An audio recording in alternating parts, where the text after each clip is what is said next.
6e jour du voyage.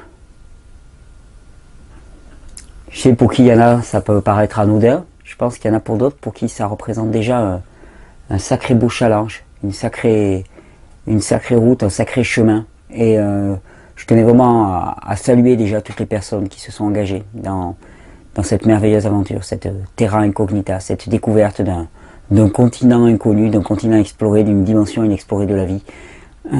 Pour dépasser les fonctionnements habituels, pour dépasser les cloisonnements habituels, pour dépasser les croyances habituelles qui sont très fortes et très prégnantes. Et je vois au travers de vos témoignages, de vos commentaires, que je lis tous, j'ai peu le loisir d'y répondre, vous imaginez, vu la quantité, mais je vois aussi des très beaux échanges dans lesquels j'ai pas obligatoirement ma place, et j'en suis vraiment ravi. Cette terra incognita, c'est... Ce terme-là, il était vraiment choisi à dessein, parce que trop souvent, on nous pose un regard définitif sur des situations. C'est-à-dire, ça ne se peut pas, ça ne se peut pas, ça ne se peut pas. Cette chose-là ne peut pas évoluer. Cette chose-là, elle est comme ça. Elle a toujours été comme ça. Alors qu'on fasse appel à la mémoire, qu'on fasse appel à la tradition, qu'on fasse appel à l'histoire, les justifications sont toujours plus ou moins éhontées. Parce que la justification par la mémoire, la justification par l'histoire, la justification par la tradition n'est en aucun cas une véritable justification. C'est une justification sur le plan humain. Certes, c'est ce qu'on appelle une ratiocination, on trouve des bonnes raisons pour justifier son comportement, mais c'est faux par rapport à la vie, par rapport à la pure vie, par rapport à la loi de Dieu qui prévaut, et qui donne des lois, des règles simples, et qu'on essaie d'explorer au travers de ces vidéos, pour que chacun sache un petit peu, connaissant le code de la route, comment se comporter. Je vous ai dit, on l'a déjà parlé dans une vidéo au moins, mais c'est un petit peu mon dada, c'est comment vous voulez respecter le code de la route si vous ne le connaissez pas. On ne peut pas rouler sur le réseau des routes en France sans risquer de se prendre une amende si on ne connaît pas le code de la route, si on ne sait pas lire les panneaux, si on ne sait pas ce que c'est qu'une priorité, si on ne sait pas ce que c'est qu'un feu, si quand on voit une lumière rouge on avance, on recule et on s'en moque éperdument. Et donc c'est vraiment ce code-là qu'il s'agit de redécouvrir avec humilité. Avec humilité parce qu'on prétend écrire nos propres codes. Vous savez, c'est un peu comme si, vous roulez sur une route à toute vitesse, là vous faites arrêter par un agent de police, et puis vous arrêtez, vous dites non mais, moi le code de la route je l'ai réécrit, sur route départementale on roule à 140. Là, le mec il va rigoler, il va te dire écoute ton coco, il y a un truc que t'as pas compris, c'est que t'as pas le choix, c'est que je t'ai pas demandé ton avis, je t'ai absolument pas demandé ton avis. Alors nous dans la voiture quand on était avec nos copains, on faisait moi je réécris mes règles. Je fais exactement comme je veux. Moi, je peux rouler à 140. J'ai écrit la règle sur laquelle je roule à 140. Sauf que quand on va se retrouver face à l'autorité et qu'on va devoir rendre des comptes, alors là, c'est tout autre chose. C'est tout à fait autre chose ce qui va se passer. Et donc, au cours de notre vie, comme ça, on a parfois l'arrogance d'écrire nos propres règles. Et puis là, c'est valorisé, c'est cultivé par notre société, par l'esprit du monde, ce que j'appelle l'esprit du monde, qui a quelque chose pour moi de diabolique. Cet esprit du monde qui nous flatte sans cesse en disant, voilà, tu as le droit de t'émanciper, tu as le droit de dicter tes propres règles, tu as le droit d'être autonome, comme si on avait une quelconque autonomie, alors que nous sommes déterminés à des niveaux que nous n'imaginons même pas. Tu as le droit d'être individuel, tu as le droit. Et qu'est-ce que ça fait ça? Ça flatte notre ego. Ça flatte notre ego, pourquoi? Pour nous vendre de la soupe, pour nous vendre des idéologies, pour nous vendre des religions, pour nous vendre tout ce que finalement on ne passerait pas si on connaissait simplement la loi qui nous gouverne, la loi physiologique qui nous gouverne, la loi spirituelle qui nous gouverne. Et donc, voilà, toujours pareil, à travers ces vidéos, ce que j'ai envie, c'est que vous expérimentiez la loi, c'est-à-dire expérimenter la plus grande des libertés, des paix et des joies dans le simple fait d'obéir. Ça paraît complètement délirant. Par rapport à mon passé, ça paraît complètement délirant. Sauf que, réfléchissez bien, chacun d'entre nous, on veut la paix et on veut la joie. Et quand on s'édicte ses propres règles, au mépris des règles qui existent, qu'est-ce qu'on a? On a l'excitation, on a l'énervement, on a l'arrogance, d'une certaine manière, mais ce sont des toutes petites nourritures, toutes petites par rapport à la joie absolue qu'il y a à sentir qu'on est juste à sa place, juste aligné, juste en répondant aux besoins de notre physiologie. Et c'est pour ça que des fois j'entends des gens me dire oui mais après est-ce que je vais pouvoir revenir? Mais le revenir, oui bien sûr tu peux toujours revenir, mais ça n'a pas de sens. Ça n'a pas de sens. Pourquoi? Parce que revenir à quoi? Revenir à quelque chose qui te tue. Revenir à un mode de vie qui est pathogène pour toi. Pourquoi? Parce que nous ne sommes pas faits pour ce mode de vie-là. C'est une évidence manifeste. Et ce n'est que à coup finalement de tolérance, de couches et de couches de dépôt, que finalement on arrive à faire supporter ça au corps et en le maintenant en survie, on a vu au travers des différents témoignages qu'il y a eu cette semaine, en le maintenant en survie coûte que coûte, avec des systèmes nerveux toujours plus épuisés. Et puis franchement, si ce mode de vie-là qu'on nous propose, dans lequel nous sommes autonomes et nous avons l'arrogance de dicter nos propres lois fonctionner, bien la France ne serait pas le premier pays consommateur de psychotropes et d'antidépresseurs en Europe. Il y a un problème, hein, il y a un problème.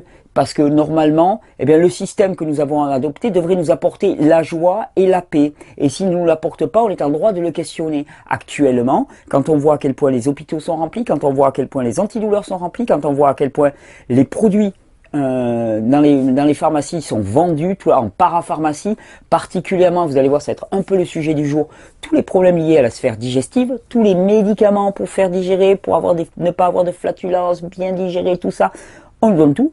Et puis alors, le truc, c'est que c'est assez marrant, c'est que, imaginez, vous mettez du sirop de betterave dans votre réservoir d'essence, et puis votre moteur, il crachote, il tout saute, et il fonctionne quasiment pas, il loquette laborieusement. Et qu'est-ce qu'on fait? Ah ben, on nous vend des petites pastilles qu'on peut mettre dans le réservoir pour que le sirop de betterave arrive à faire tant bien que mal fonctionner notre moteur. C'est à peu près ce qu'on fait en permanence. C'est-à-dire qu'on met un carburant qui est faux, et puis on essaie de trouver des tas de solutions, et on s'évertue, on fait des recherches, on justifie, on fait des colloques, on crée des théories, on pense des théories, on crée tout un système idéologique pour justifier notre première erreur à la base. C'est pure folie. Pure folie. Moi je veux dire, un système qui marche, c'est un système qui nous assure la paix et la joie. Combien d'entre nous ont vraiment la paix? Rien que sur le plan biologique.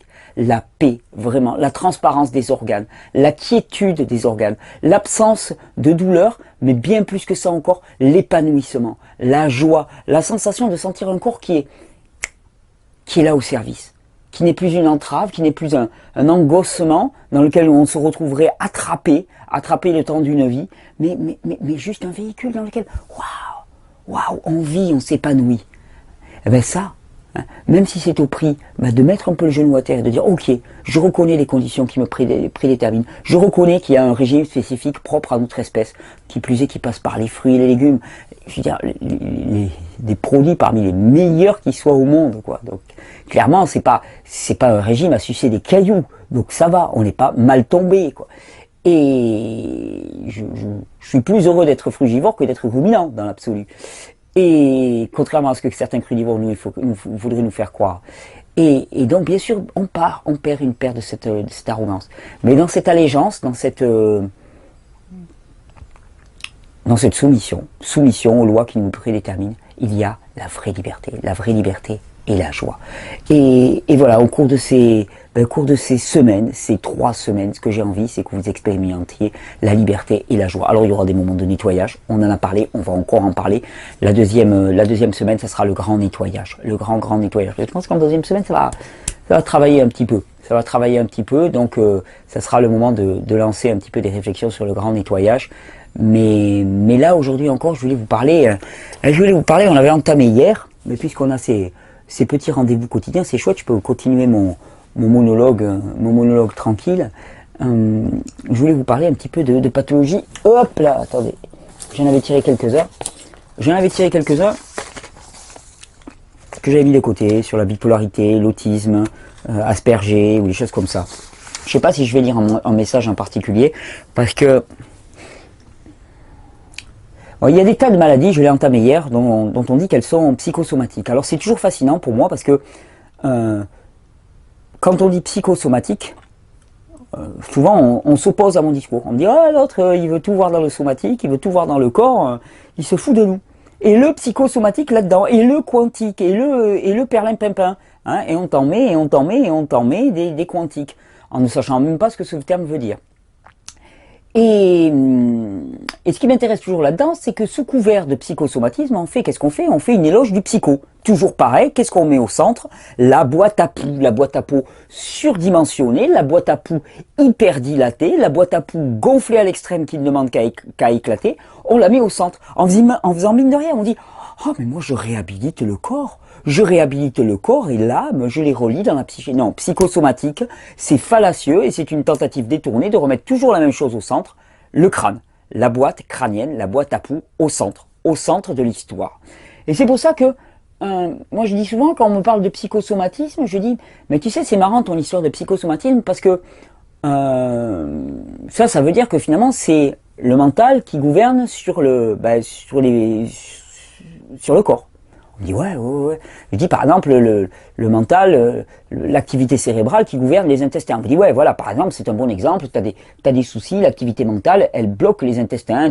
Tes pensées vont bloquer ta digestion et tout. Et puis là je regarde la personne, je dis mais tu sais il y a un petit truc qui me gêne là-dedans, c'est que la très grande majorité des neurotransmetteurs, donc agents essentiels du fonctionnement du système nerveux, sont produits par les intestins, pas par le cerveau. La sérotonine intestin. La dopamine intestin, l'acétylcholine en grande partie dans les intestins et sinon directement dans les neurones. Ok. Et puis je dis, tu sais, il y a un nerf qui relie les deux. Le nerf vague. Ah oui, ben oui. C'est ce qui permet que le cerveau contrôle les intestins. Ah ouais, ça aurait été bien joli, mais sauf que c'est pas dans ce sens-là. 80% des informations qui sont échangées vont des intestins vers le cerveau. Alors là, il y a un gros blanc.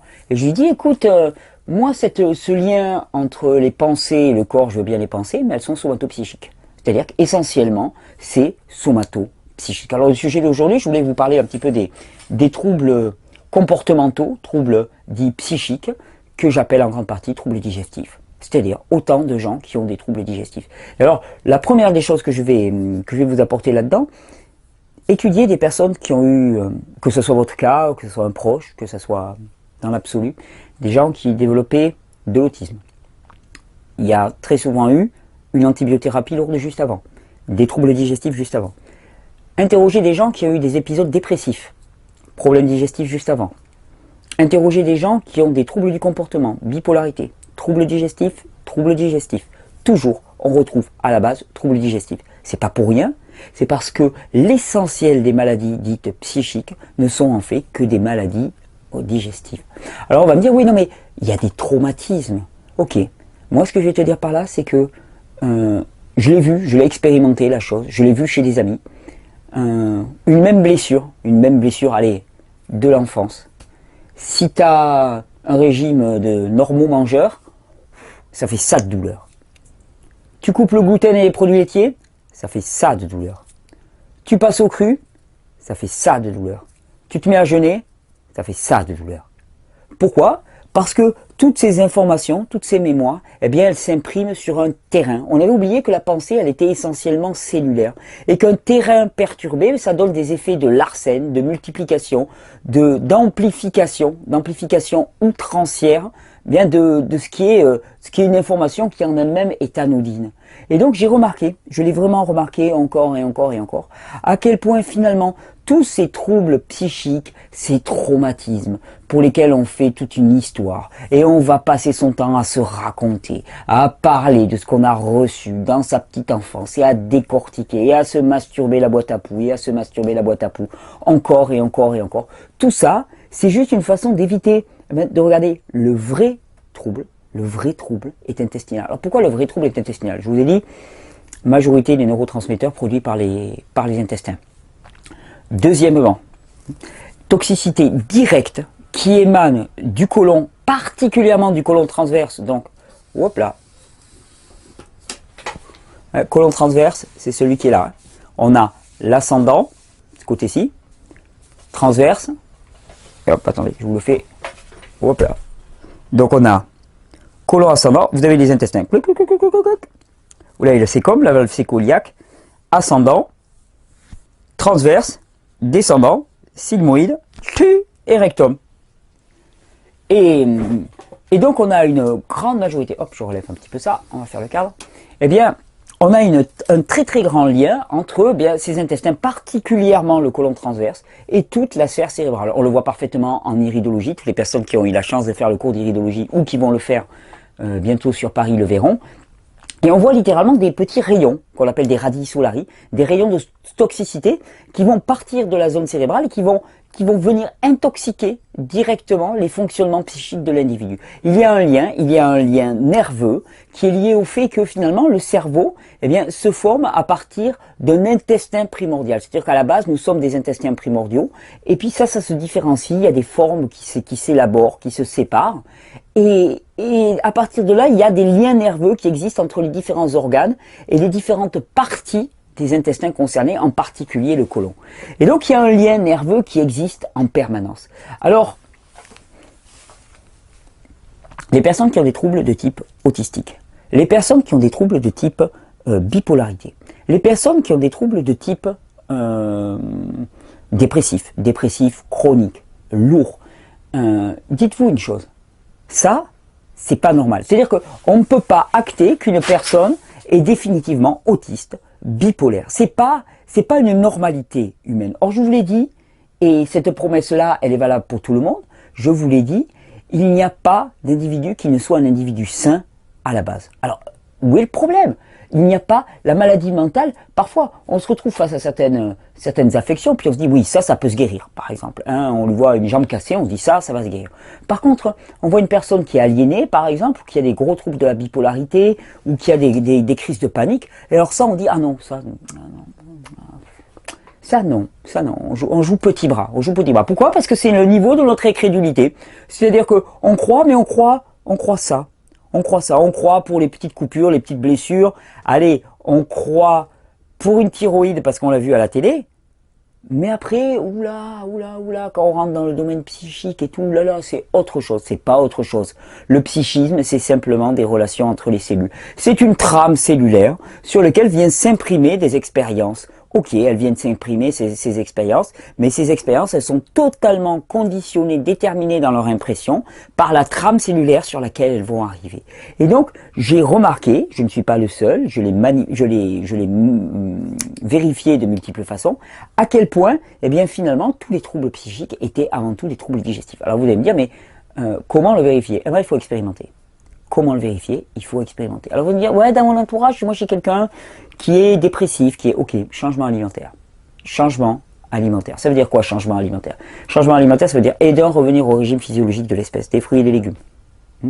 Et de deux, envoyer un programme de nettoyage intestinal qui soit mouse costaud. Vous savez, j'en parle, les compresses d'huile de ricin, que j'appelle fallacieusement cataplasme, mais en fait ce sont des compresses d'huile de ricin, qui consistent à imprégner un tissu avec de l'huile de ricin, le poser, donc on le gorge, on les sort un petit peu pour qu'il soit bien gorgé à cœur, on le pose sur les intestins, sur la zone intestinale, plutôt vers le haut, vers le côlon transverse, on met un petit papier film dessus pour pas tout tacher, un torchon pour faire un tampon ou quoi que ce soit, et puis une bouillotte. Voilà, et on garde ça 1 heure, 2 heures.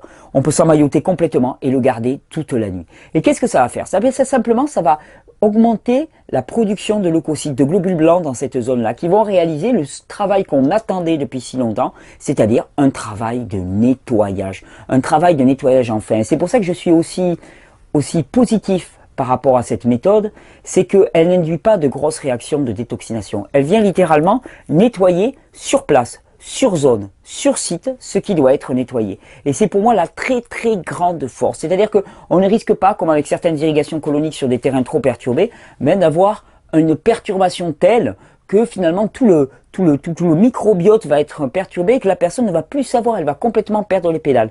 Mais on ne risque pas ça. C'est très doux comme méthode. N'importe qui peut s'y mettre. Des massages, des compresses d'huile de ricin, c'est une véritable panacée. Le but, c'est toujours pareil, diminuer la toxicité intestinale. Pourquoi? Qu'est-ce qui se passe? Eh bien, le côlon, particulièrement le côlon, plus encore que les intestins, est un organe qui fonctionne dans les deux sens. Assimilation et élimination. Or, sur le côlon se dépose toute une couche, une grosse couche de saleté, de colle, de gluten. Petit accident de prise de micro, là, un truc de fortune, là, je suis désolé, ça a un petit peu coupé. Mais bon, finalement, c'est pas plus mal. C'est pas plus mal parce que je réalisais là, entre les deux, là, en cherchant ma pince à linge, en ayant chapardé une pince à linge sur un fil à linge qui traînait par là, je me disais, voilà, ça va paraître un peu court de dire des choses comme ça. Ça va paraître un peu court parce qu'il y a beaucoup de choses qui vont se lever. Premièrement, bon, il y a la prépondérance du mental dans nos sociétés. On a survalorisé notre mental et notre intellect. Il est en haut, donc il a le contrôle d'à peu près tout. Et donc, les processus mentaux sont survalorisés. Donc, penser qu'un processus physique peut suppléer et peut contrôler complètement un processus mental, en tout cas, peut le connoter. Voilà, ce que je voulais faire passer, c'est que ce qui va donner la couleur à l'événement, ce qui va donner la tonalité à l'événement, ce qui va faire qu'un événement va être quasi anodin et va passer comme ça, ou va devenir un gros morceau de noirceur qui va stagner dans votre tête, eh bien c'est l'état physiologique. Alors, je me disais, dans cette société où on a mis le cerveau, l'intellect, le raisonnement, la pensée grecque, hein, on l'a mis devant et puis vraiment on l'a survalorisé, ça va paraître un peu court. En même temps, je peux pas cacher ce qui est vraiment ma certitude. Alors je sais bien que ça peut paraître en rupture. Je sais bien que pour certaines personnes, ça va même paraître inacceptable comme propos. De se dire, ah ouais, non, mais moi j'ai fait des tas de thérapies brèves et ainsi de suite. Et à quoi ça sert? Ne va pas me dire que ça ne sert à rien. Ben, moi, ce que j'ai tendance à dire, c'est oui, ça sert à rien s'il n'y a pas de modification du terrain. Alors, on va dire, oui, non, mais moi j'ai, ok. Il y a des petits contre-exemples. Mais sur des pathologies vraiment lourdes, c'est-à-dire quand je parle d'autisme, quand je parle de schizophrénie, eh bien, je sais que sans une modification profonde du régime alimentaire et du biote intestinal, c'est peine perdue pour avoir des changements qui tiennent vraiment sur le long terme. C'est vraiment peine perdue. Ou en tout cas, c'est une énergie colossale qui est investie pour rien. Pour rien, pourquoi? Parce que il y a un préalable, il y a cette espèce de marée là qui est stagnant, dans lequel finalement se développent toutes ces bactéries, tous ces microbes, et qui vont venir en permanence polluer. Parce que, comme je l'ai expliqué, finalement, la muqueuse intestinale, je l'expliquais, je vais essayer de rentrer dans le cadre même, ça serait chouette. La muqueuse intestinale, et colonique particulièrement, elle fonctionne en élimination et en absorption. Et c'est là où ça donne des choses particulières. Parce que s'il y a une belle couche de dépôt le long de cette muqueuse intestinale, non seulement elle absorbe mal, alors c'est vrai que l'intestin grêle est le plus spécialisé pour l'absorption, mais alors avec ce qui se passe pour l'élimination, qu'est-ce qui se passe? Eh bien les déchets sont éliminés via la paroi intestinale, sauf qu'ils ne peuvent pas sortir dans le conduit qui est obstrué, sur lequel il y a une énorme couche. Donc qu'est-ce qui se passe? Ils sont réabsorbés, et c'est ce que j'appelle le phénomène d'auto-intoxication permanente. C'est-à-dire, quoi que ce soit que vous mangiez, il y a un premier stade dans lequel la couche n'est pas trop épaisse et dans lequel on réagit à certains éléments qu'on mange. Hein. Ça, c'est le phénomène d'allergie. Allergie alimentaire, qui est souvent très très mal compris. Hein, mais allergie alimentaire, c'est déjà le signe d'une perméabilité intestinale, d'une dysbiose profonde du biote intestinal et de l'état chronique de la lymphe, de congestion, ce qui fait qu'il y a des réactions de l'organisme. Mais bon, on a des réactions spécifiques à certains aliments, même sur le plan psychique, c'est-à-dire que certaines personnes vont manger tel aliment ou tel aliment, et ils vont littéralement péter les plombs. Et ensuite, il y a le deuxième stade de l'intoxication dans lequel la croûte est tellement épaisse qu'on n'a pas besoin de manger un aliment, c'est en permanence qu'on s'auto-intoxique. Et alors, comme en permanence on s'auto-intoxique aussi, on fait travailler ses organes d'élimination en permanence. Faisant travailler ses organes d'élimination en permanence, on épuise le système nerveux. À un moment, le système nerveux se tombe, et puis voilà, vous connaissez l'enchaînement, c'est la spirale de la dégénérescence et de la mort. C'est réellement cette culture-là qui est mise en avant. Et donc je disais, voilà, ça va paraître un peu court. Il y a des gens qui vont dire, non, mais attends, c'est trop facile, c'est trop facile. Oui, mais. Ben alors moi, ce que j'ai envie de dire, c'est ok.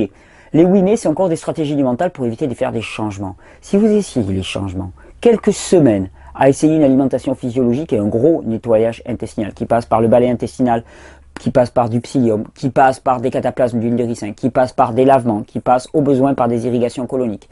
Et nettoyer tout ça, nettoyer, enfin commencer à assainir ce biote. Je sais pas si j'en avais parlé dans une vidéo, mais vraiment l'idée selon laquelle, et c'est marrant parce que j'ai reçu un mail récemment d'une personne qui me disait à peu près la même chose, l'idée selon laquelle finalement tous nos démons intérieurs logent dans les intestins, hein, l'idée que finalement les démons on les représente traditionnellement dans des endroits plutôt nauséabond. Hein, c'est clairement, c'est putride, c'est fermenté, c'est noir, c'est des égouts. Et à quoi ressemblent nos intestins? Ils ressemblent à ça. Donc c'est pas pour rien, c'est pas pour rien. On a des clés là, c'est symbolique, c'est allégorique, mais c'est pas pour rien, ça a du sens. C'est dans ces tuyaux sombres, putrides, c'est dans ces égouts qui ne devraient pas en être, que stagne la plupart de nos démons, que se trouve la source de la plupart de nos démons et d'auto-intoxication. Alors vous allez me dire, mais comment tu le sais? Alors je vous encourage déjà à vous intéresser aux travaux de Natasha Campbell, qui a écrit un livre qui s'appelle Gut, hop là, je l'ai là. Hop là. Gut and Psychology Syndrome, GAPS. Alors je ne suis pas d'accord avec les options alimentaires qu'elle prend, mais il y a des jolis dessins en plus. Et voilà. Je suis pas d'accord avec les options alimentaires qu'elle prend, parce qu'elle, c'est le retour à la bonne vieille cuisine de terroir. Alors ça a des avantages, c'est que ça supprime le gluten, ça supprime les produits laitiers pasteurisés, ça supprime tous les poisons modernes, on va dire. Mais d'après moi, ça s'arrête en bon chemin. Donc il y a des bons résultats.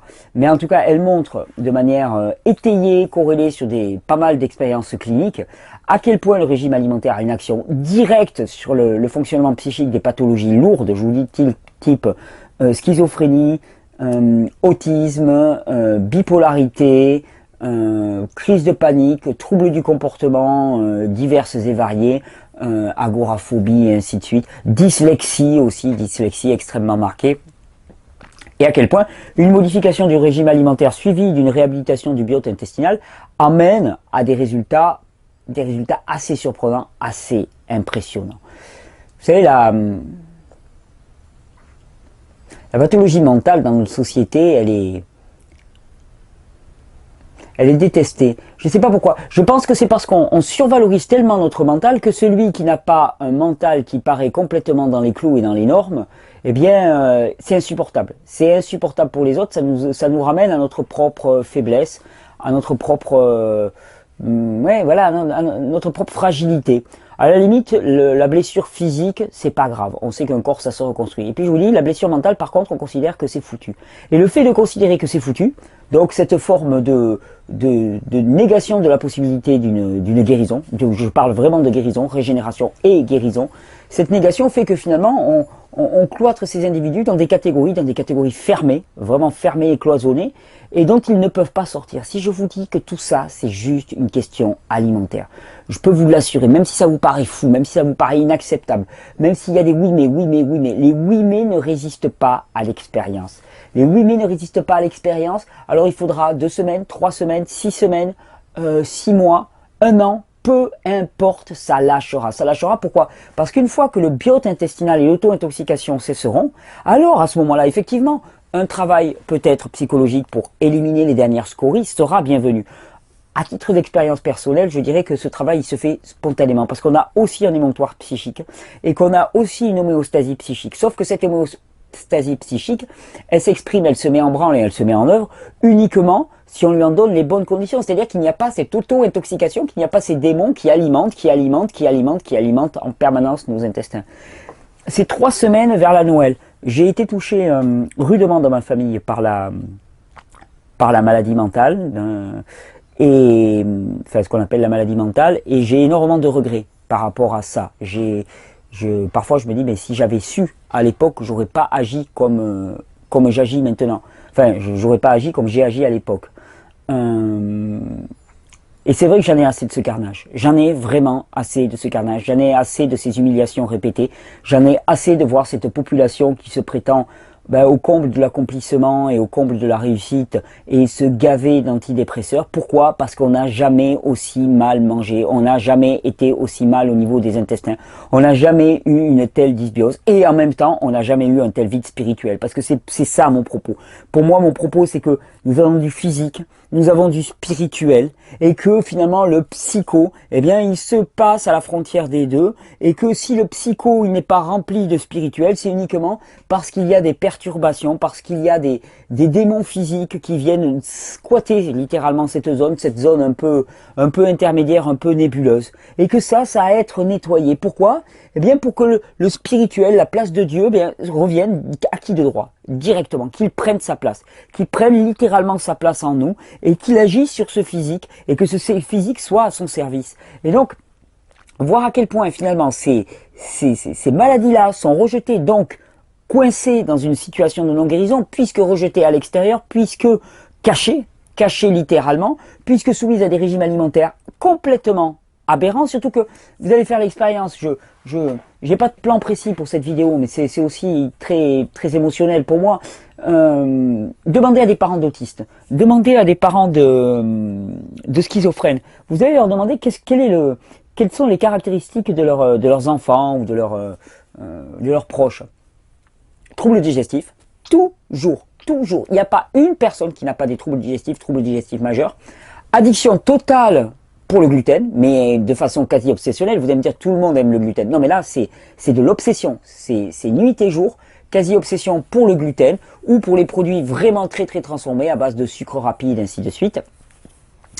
Et ça, on le retrouve de façon systématique. Et si on avait simplement fait une erreur d'aiguillage, et si tout ce système qu'on a bâti pour expliquer la maladie mentale, tout ce système psychiatrique qui ne fait que broyer les individus la plupart du temps, à coups de neuroleptiques, qui les relègue, qui les rend inopérants, qui les rend inutiles, qui les place dans une situation de désespérance, et si tout ce système n'était qu'une formidable erreur d'aiguillage à la base. On va en reparler encore et encore pendant ces 3 semaines. Mais c'est quand même, ça paraît énorme, on se dit non mais c'est pas possible. Quand on le voit pour la première fois, on se dit non, c'est pas possible. Non, mais ça se saurait, non quand même. Donc franchement, si on s'était planté comme ça se saurait. Et pourtant, faites l'expérience. Faites l'expérience durant ces 3 semaines. Faites l'expérience d'essayer autre chose. Les sceptiques risquent de changer d'idée. Les questionneurs risquent de changer d'idée. Alors je sais bien, ça prend parfois un peu de temps. Parce que comme je l'ai expliqué, il n'y a pas les mêmes terrains. Et donc ça s'appuie sur des terrains différents. Mais là on est qu'au 6e jour. Donc le temps, on l'a largement, abondamment ce temps. Donc à travers cette vidéo, je voulais d'abord vous interpeller. Vous dire que aussi les lacunes en matière de recherche dans ce domaine font que on ne peut pas trop faire travailler la boîte à poux.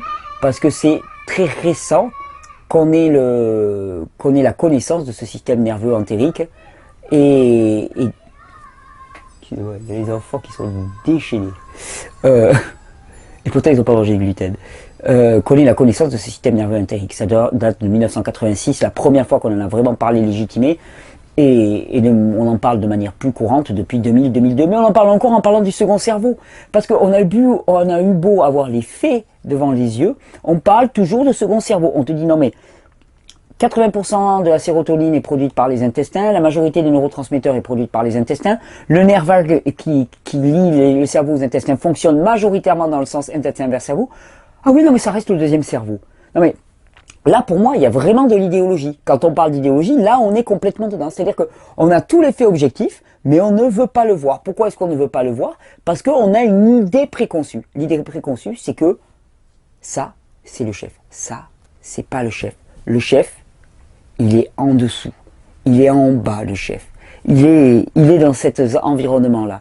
Et c'est de ça qu'il faut se soucier maintenant. Et c'est de ça qu'on se soucie. Et c'est pour ça qu'on parle autant d'alimentation sur ce site. Autant d'alimentation parce que vraiment, la cause majeure de tous les déséquilibres physiques et psychiques réside là-dedans. On se retrouve demain. J'espère que le message est passé. Moi, surtout, ce que je vous conseille, vous voyez, j'avais toute une liste, bipolarité, des gens qui arrêtent leurs médicaments. Alors, à l'arrêt des médicaments, qu'est-ce qu'il faut faire? Drainer un maximum.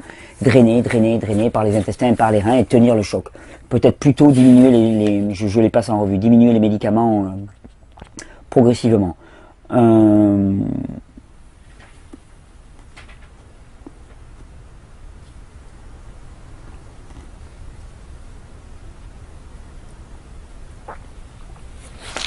Je regarde un petit peu, revenir à un régime physiologique. Beaucoup de questions par rapport... par exemple, on parle du lithium. Est-ce que vous savez que le lithium, aux doses prescrites en psychiatrie, est un poison violent? C'est un poison violent qui s'attaque aux reins, qui s'attaque au foie, qui s'attaque aux cellules nerveuses du système nerveux central et qui crée des empoisonnements massifs. Le lithium est un poison volant. On donne le lithium. Alors on dit mais on n'a pas d'autre solution. Mais si on a d'autres solutions. Mais le lithium est un poison violent. Je lis des messages avec du lithium. C'est terrible. Après, quand je lis les messages, voilà, encore une question d'Emmanuel, relation psychisme-intestin, il est total, et tu le montres bien.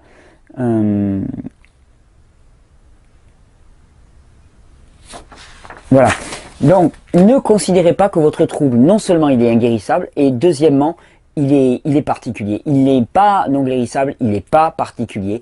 Il est comme tous les troubles, c'est-à-dire avec une cause unique, l'acidose, la congestion, l'auto-intoxication, là pour le coup, donc on déploie une palette de l'éventail un petit peu différente, mais c'est uniquement et toujours la même chose. Et alors, vous allez me dire, ben, la solution, quoi, mais ça passe uniquement par le cru, par les légumes, par les fruits, mais bon, c'est pas un peu radical ça comme approche, mais je dis, on est fait pour ça.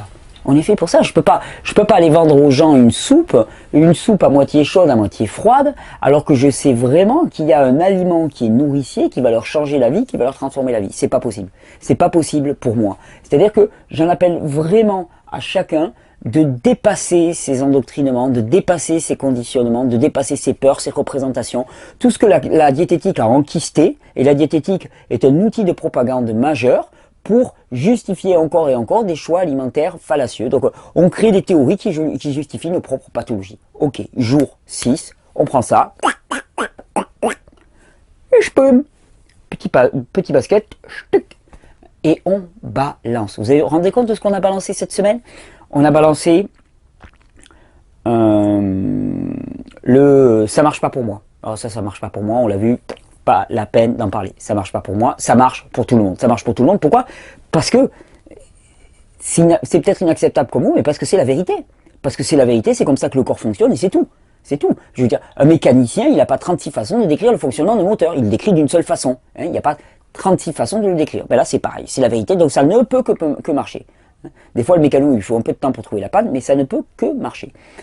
Donc ça ne marche pas, c'est pas bon pour moi, ça c'est inacceptable. Allez, on fait un deuxième panier avec ah ouais, mais alors aujourd'hui je me suis cassé la gueule, ou aujourd'hui j'ai eu retour d'anciens symptômes, ou aujourd'hui j'ai pas eu le moral alors que ça allait mieux, et c'est foutu, ça sert à rien, j'y arriverai jamais. Tic tic pouf pouf. On a tordu le cou aujourd'hui à la pathologie mentale. C'est quelque chose à part, c'est spécial, ça ne guérit pas. Il faut prendre des médicaments, non mais c'est dangereux, puis il faut surtout faire des thérapies longues, brèves, courtes, Erickson, et ainsi de suite. Ok, ça, on peut le faire si on veut, mais tant qu'on aura un terrain qui sera délétère, ça ne servira quasiment à rien. Je suis désolé, ça ne servira quasiment à rien. Ça donnera des états, peut-être, d'amélioration ponctuelle, mais ça ne servira quasiment à rien. À quoi on a tordu le cou encore? J'en perds le fil, moi, sur cette semaine. On a écouté des témoignages, on a écouté des beaux témoignages, on a parlé de responsabilité des parents, de vraie responsabilité des parents, et on va continuer. Et on va continuer. Je vous remercie, vous êtes de plus en plus à se joindre à cette magnifique expérience. Vous pouvez même arriver en cours, vous pouvez même inviter vos amis, il y a de la place, il y a de la place, il y a de la place. Bienvenue dans le train de la régénération.